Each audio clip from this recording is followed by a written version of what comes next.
One night she called it casual, but my heart knew, right then, that it was the end.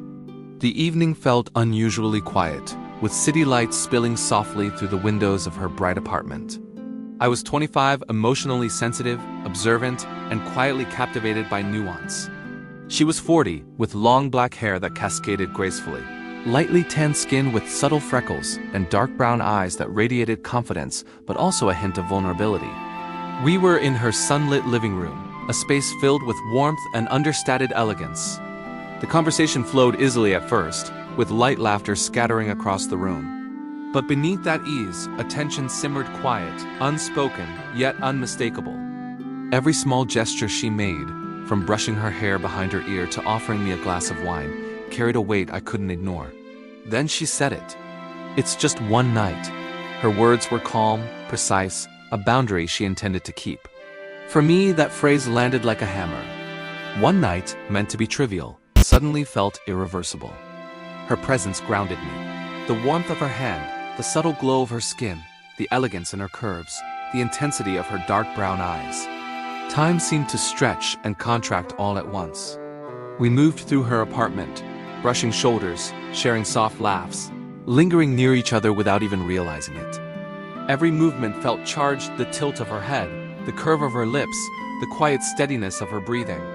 I noted the soft lines around her eyes, the delicate way sunlight caught her hair, the subtle scent of her perfume.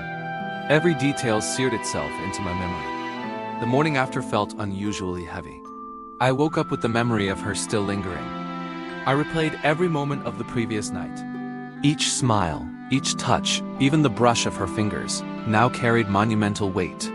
Her words, "just one night," echoed like both a warning and a heartbreak disguised as casual. To her, it was trivial. To me, it was everything. Later, she suggested meeting at a bright cafe. The morning sunlight highlighted her fitted blouse and skirt. Casual touches, shoulders brushing, hands passing near each other, glances lingering carried subtle, unspoken meaning. I felt a fragile intimacy forming, a quiet understanding that what had been meant to be fleeting had already shifted my heart irreversibly. The days that followed were both intoxicating and tormenting. Every memory of her haunted me. The tension intensified in quiet, almost imperceptible ways. In her sunlit apartment or during casual outings, every glance, every touch, every pause between words carried weight. Small gestures became charged with meaning. The words were casual, but they carried an unspoken emotional gravity. The night she had called casual had left a deep impression, a tether neither of us could ignore. Every farewell, no matter how brief, became a quiet ache. One night had transformed into this fragile intimacy, suspended somewhere between desire and resignation. We met in a bright, sunlit park. Despite the vibrancy all around us, my attention was entirely on her. Sitting side by side on a bench, our shoulders nearly touching, I felt the tension between restraint and longing. Casual for her, my heart had long surrendered. Every smile, every fleeting touch, reminded me that the night she called casual had permanently changed my emotional landscape. The final meeting was on her bright porch, in the warm glow of the late afternoon. Her dark brown eyes were filled with warmth and a subtle sadness.